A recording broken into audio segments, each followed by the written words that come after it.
আসসালামু আলাইকুম। প্রিয় দর্শক, আপনাদের সকলকে আমন্ত্রণ জানাচ্ছি আমাদের কথা চ্যানেলের। কথা কি পান্না স্যার বলতে পারে কিনা যে আইসিটি কোড বা ইন্টারন্যাশনাল যে কোড, এখন ক্যাঙ্গারু কোড, যেটা বাংলাদেশে আছে, সেটা যদি অবৈধ হয় তাহলে পারলে ঠেকাও। কে বলেছেন এই কথাটা, পারলে ঠেকাও? সেটা বলেছেন আমাদের পান্না স্যার।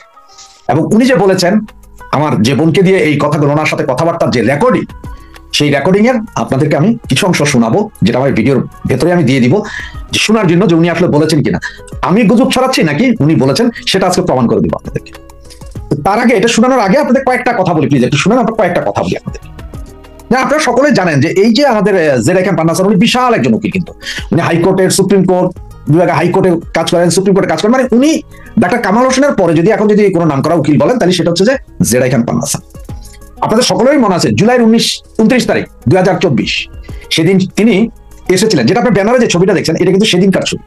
সেদিন তিনি বলেছিলেন যে উনি একটা রিট করেছেন যে পুলিশকে গুলি করতে নিষেধ করার জন্য আদালতকে রিট করেছেন, আদালত যাতে একটা আদেশ দেয়। কিন্তু আদালতও জানতো যে এই আদেশ আদালত দিতে পারে না, এবং উনি একজন এত বড় আইনজীবী হয়ে উনি জানে যে এই আদেশ দেওয়া যায় না। কারণ হচ্ছে যে এখন আপনারা যদি দেখেন যে পুলিশ কমিশনার কি বলেছিলেন, মনে আছে যে যে কেউ গাড়ি জ্বালাইতে আসলে, বাড়ি জ্বালাইতে আসলে, মপ করতে আসলে সরাসরি ব্রাশ ফায়ার করে দাও বলেছিল।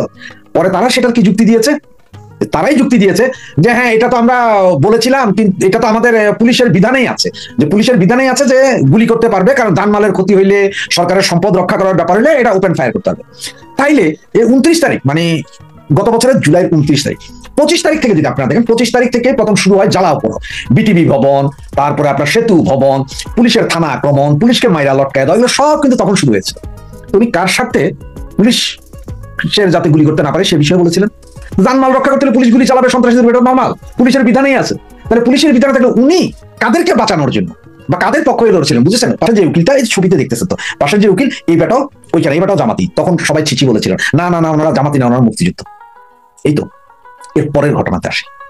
এর পরের যেই ঘটনা, এর ভিতরে উনি গত 8-10 বছর যাবত ব্লাস্ট নামে একটা এনজিওর প্যানেল উকিল ছিলেন। এটা আপনারা ভালো করে জানেন। ব্লাস্টের এই এনজিওটা কার?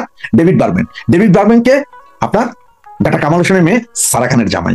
ডেভিড বার্গম্যান মনে আছে? সেই মাইম্যান, সেই শেখ হাসিনার লোক, সেই বিভিন্ন জনকে হত্যা গুম খুনের দায় করেছিলেন এই ডেভিড বার্গম্যান, এবং ওনারই সংগঠন হচ্ছে ব্লাস্ট। সেটার উনি প্যানেল লয়ার। মায়ের ডাক, ওই যে মায়ের ডাক আরেকটা আছে, সেটারও উনি সব কাজের কাজই। শুধু এরপরে দেখেন আপনারা, এগুলো আমি গতকালকে যে ভিডিও সেখানে বলেছিলাম, আপনারা 15 আগস্ট কি করেছেন, উনি 12ই আগস্ট কি করেছেন, এগুলো সব আপনাদের বলেছিলাম।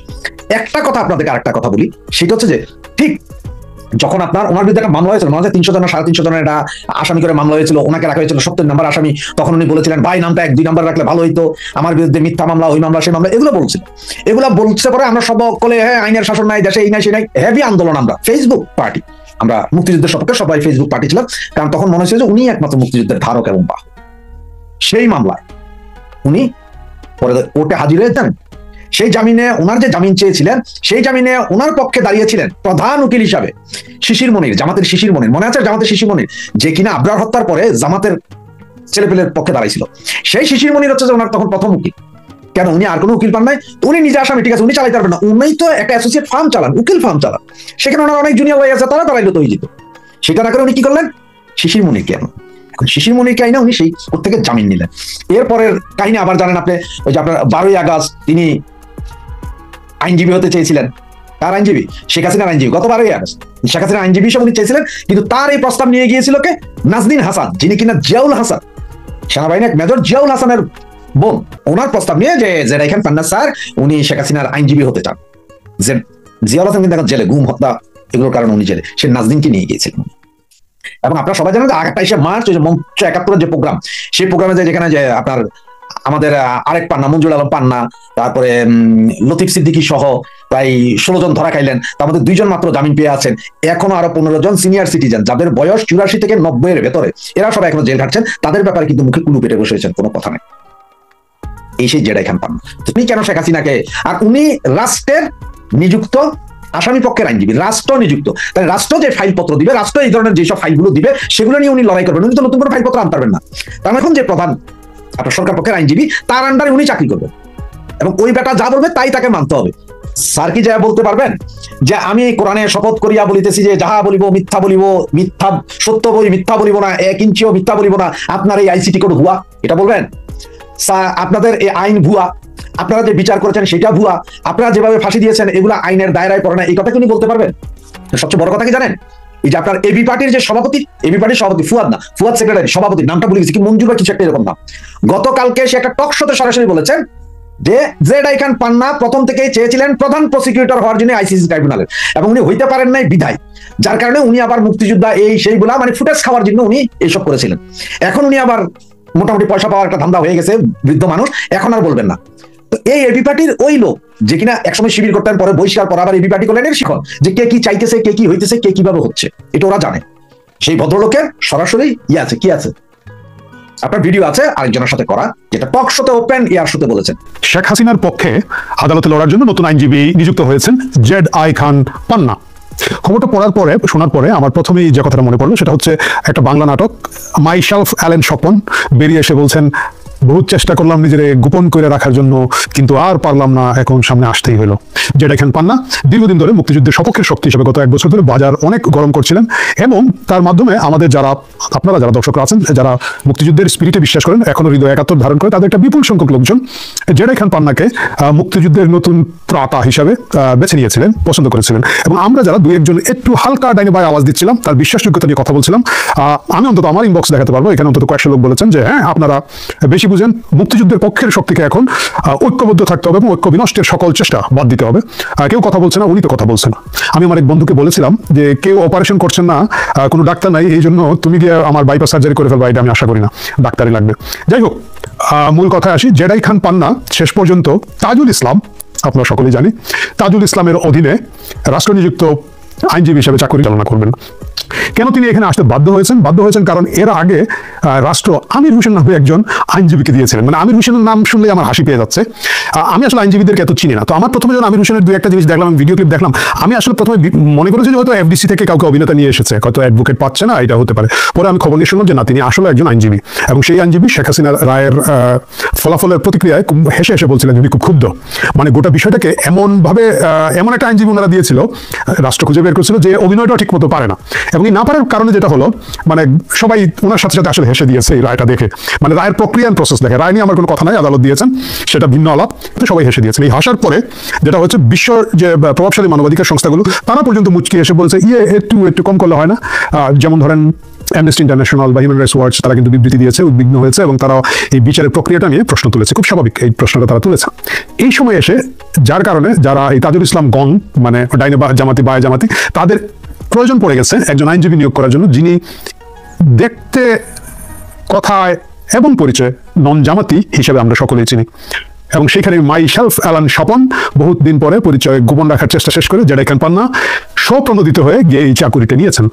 এই চাকুরিটা নেওয়ার মাধ্যমে তিনি, তার চেহারা ব্যবহার করা হবে এটা বোঝানোর জন্য যে উনি একজন মুক্তিযুদ্ধের সপক্ষের শক্তির লোক, জান প্রাণ দিয়ে উনি শেখ হাসিনার পক্ষে মামলা লড়বেন। এবং উনি প্রাথমিক প্রতিক্রিয়া বলেছেন যে শেখ হাসিনা এত অসুখে উদ্ধার করার জন্য তার পক্ষে উনি আগ্রহ ভরে এই মামলায় গেছেন। আমি জানি না, মানে শেখ হাসিনার অনেক টেলিফোন আলাপ ইদানিং আমি সোশ্যাল মিডিয়ায় শুনি, মানে উনি বিভিন্ন জায়গায় নেতা কর্মীদের সাথে কি যেন আছে না, টেলিগ্রাম, তারপরে আরো কি ভাইবার, হোয়াটসঅ্যাপ, বিভিন্ন জায়গায় উনি ওনার মতো কথা বলে থাকেন, সিগন্যাল। তো কোথাও ওনাকে আমার কখনো অসহায় মনে হয় না, এবং উনি এই পরিমাণ অসহায় হয়ে গিয়েছেন যেটা কেউ টের পেল না, যেটা এখানে পান্নাই টের পেলেন, এটা খুব মজার বিষয়। প্রিয় দর্শক, সিরিয়াসলি আমাদেরকে বুঝতে হবে জেড খান পান্নাকে এখানে দেওয়ার পিছনে মূল কারণটাকে, এটা নিয়ে আমরা আলোচনা করবো। এবং আমাদের বিজ্ঞ আলোচক যারা আছেন, বিজ্ঞ অনেক বড় বুদ্ধিজীবীরা যারা আছে, তারা সাধারণত এইসব আলোচনার পরে বলে থাকেন বিচারের ভার দর্শকদের কাছে দিয়ে দিলাম। আমি বিচারের ভার দর্শকদের কাছে দিয়ে যাব না, বিচারের ভার জবনিকা উপনিকা যেটাই বলেন, শেষে আমি আপনাদেরকে উপসংহারে আমার কথাটা বলে যাব। এই কথাগুলো আমি গত আগস্ট মাসে যখন প্রথম সোশ্যাল মিডিয়ায় বলেছিলাম যে জেড খান পান্নাকে উপরে ভরসা করা ঠিক হচ্ছে না আমাদের, তখন অনেকেই আপনারা বকা দিয়েছিলেন। আমি জানি না সেই বকা দেওয়ার লোকজন এখন এই ভিডিওটা দেখছেন কিনা, দেখলে আপনাদের প্রতিক্রিয়াটা কি, যদি সেটা ভালো বা খারাপ যাই হয় কমেন্ট বক্সে জানিয়ে দেবেন। 2024 সালের জুলাই আগস্ট মাসে যেতে হবে। আন্দোলনে যখন উত্তাল গোটা বাংলাদেশ, বিভিন্ন জিনিস যখন একের পর এক আসছে, এবং প্রতিটি জিনিস, প্রতিটি পদক্ষেপ যখন আওয়ামী লীগের বিরুদ্ধে যাচ্ছে, ক্ষমতাসীনদের বিরুদ্ধে যাচ্ছে, শেখ হাসিনার বিরুদ্ধে যাচ্ছে, তখন বোঝাই যাচ্ছিল যে এন্ড অফ দ্য ডে এই সরকার টিকবে না। মানে আপনি 18-19 জুলাই, 20 জুলাইয়ের পরে মোটামুটি এক ধরনের ভাব তৈরি হয়ে গেছিল যে গণবিক্ষোভ তৈরি হচ্ছে, এবং সেই গণবিক্ষোভটা তৈরি হওয়ার সকল উপাদান সেখানে ছিল। আপনি দেখবেন যে ছোট বাচ্চাদেরকে মারা হচ্ছে, মানে একেবারে যাকে মারলে আপনার হৃদয়টা কেঁপে উঠবে, আপনি তাড়না বোধ করবো যে এটা প্রতিরোধ করতে হবে, এখানের জন্য আমাদেরকে কথা বলতে হবে, নামতে হবে। এই ধরনের সকল উপাদান যখন ওই আন্দোলনের মধ্যে ছিল, তখন একটা প্রশ্ন খুব পরিষ্কারভাবে 20, 21, 22 তারিখের পরে উঠলো, এটা কি আসলে গণ আন্দোলন নাকি এটা জামাত শিবিরের পরিচালনায় একটা নিখুঁত গণ অভ্যুত্থানের দিকে বা গণবিক্ষোভের দিকে এটাকে নিয়ে যাওয়া হচ্ছে। এই প্রশ্নটা তখন খুব কম সংখ্যক লোকজন তুলেছেন, কিন্তু তুলেছেন। অনেকেই তখন বিকল্প কোথায়, শেখ হাসিনা থাকবেন না মেনে নিচ্ছি, শেখ হাসিনা চলে যেতে হবে মেনে নিচ্ছি, এগ্রি করছি, কিন্তু বিকল্প কোথায় এবং সেই বিকল্প পৌঁছাচ্ছে কিনা না সেই প্রশ্নটা তুলেছেন। সেই প্রশ্ন যখন ঢাকার মধ্যবিত্ত, ঢাকার সাধারণ মানুষের মধ্যে এক ধরনের দ্বিধা, একটা চ্যালেঞ্জ, খুবই অল্প সংখ্যক লোকজন বারবার এই জিনিসটা ফ্ল্যাগ করছেন যে এই সরকার পতনের সাথে সাথে জামাত শিবিরের হাতে বা উগ্র ফার রাইটিস্টদের হাতে এই দেশ চলে যাবে এবং তার মাধ্যমে আরো বেশি বড় বিপর্যয়ে এই দেশ পড়বে। তখন প্রথমেই আপনি দেখবেন এই লোকগুলা সেটাকে ডিফেন্ড করার জন্য এসেছেন। কিভাবে এসেছেন? 29শে জুলাই প্রথমে একটা রিট করা হলো হাইকোর্টে যে পুলিশকে বলতে হবে, আদালত থেকে আদেশ দিতে হবে পুলিশ যাতে গুলি না করে। প্রিয় দর্শক, আইন সম্পর্কে যাদের ন্যূনতম ধারণা আছে তারা জানেন আদালত কখনোই এই ধরনের একটা আদেশ দিতে পারে না, কারণ পুলিশের আইনে আছে পুলিশ প্রয়োজন বোধ করলে, পুলিশ যদি জননিরাপত্তার প্রয়োজন মনে করে, কোথাও যদি আক্রমণ ঠেকাতে হয় তাহলে সেগুলি করতে পারবে। তার একটা প্রসেস প্রক্রিয়া আছে, কিন্তু তাকে আপনি একেবারে চোখ বেঁধে বলে দিতে পারবেন না যে কোনো অবস্থাতে সেগুলি করবে না। তখন কিন্তু গোটা বাংলাদেশে পুলিশ আক্রমণ শুরু হয়েছে। এর আগে আমরা দেখেছি ভয়ঙ্করভাবে বিটিভি ভবন, সেতু ভবন পুড়িয়ে দেওয়া হয়েছে, মেট্রো রেল পুড়িয়ে দেওয়া হচ্ছে, বিভিন্ন ধরনের উপাদান তৈরি হয়ে গিয়েছে এবং পুলিশ বিভিন্ন জায়গায় গুলি করার ব্যাপারে তাদের যে হাত পা বেঁধে দেওয়ার যে উপায় সেটা আদালতের আসলে নাই, আদালত পারে না। এটা যখন সাধারণ মানুষ জানেন, এটা আইনজীবীরাও জানেন, কিন্তু তারপরেও জেডাই খান পান্না, তারপর মঞ্জুর আল মাতিন, তারপর সারা হোসেন ছিলেন, খুব সম্ভবত অনিক হক বা অবিক হক নামে একজন ব্যারিস্টার আছেন, ওনারা ছিলেন। ওনারা আদালতে গিয়ে রিট করলেন। রিট করার মূল কারণটা হচ্ছে, মূল সিগন্যালটা দেওয়ার কারণটা ছিল যে প্রো ৭১ মুক্তিযুদ্ধের পক্ষে শক্তি, বীর মুক্তিযোদ্ধা জেডাই খান পান্নার মতো লোকজন এই আন্দোলনের সামনে আছেন, তারাই আন্দোলন করছিলেন, যেটা পিছনে জামাত শিবিরের একটা সুদূর প্রসারী পরিকল্পনা এবং প্ল্যান ওয়াইজ আন্দোলনটা হচ্ছে। তাদেরকে তখন ডিমোরালাইজ করে দেওয়া বা তারা যে সিগন্যালটা পাবলিকের কাছে দিচ্ছিলেন সেই সিগন্যালকে বাতিল করে দিল এই জেডাই খান পান্নার মতো লোকজন যখন সেখানের মধ্যে গেলেন। কারণ এর আগ পর্যন্ত যত লোকজন একটু দ্বিধার মধ্যে ছিল, জেডাই খান পান্নার মতো বীর মুক্তিযোদ্ধা অ্যাডভোকেটকে দেখার পরে লোকজন ভাবলো যে না, এই আন্দোলনে আসলে মুক্তিযুদ্ধের পক্ষে শক্তি আছে, এখানে মধ্যে জামাত শিবির নেই। শুধুমাত্র এই এজেন্ডা বাস্তবায়ন করা ছাড়া এই রিটের আর আসলে কোনো কারণ ছিল বলে আজকে 1 বছর পরে যদি আপনি পর্যালোচনা করেন, ঠান্ডা মাথায় করেন, আপনি দেখবেন যে নাই। কারণ ওনারা যে রিটটা নিয়ে গিয়েছেন তারা জানতেন যে আদালতের পক্ষে এই আদেশ দেওয়া সম্ভব নয়। তারপরে তারা গিয়েছেন তাদের চেহারা দেখানোর জন্য।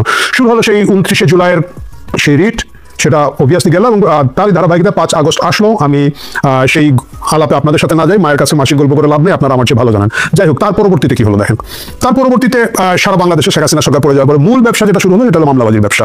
সবাইকে দোষর বানানো হবে, হত্যা মামলা দেওয়া হবে, 200-300 করে এক একটা মামলায় আসামি। এই আসামিগুলো কারা করে? যে বৈষম্য বিরোধী ছাত্র আন্দোলনের কিছু নেতাকর্মী, যেগুলো এখন কিছু এনসিপিতে আছে, কিছু এনসিপির বাইরে আছে, এরা করছে।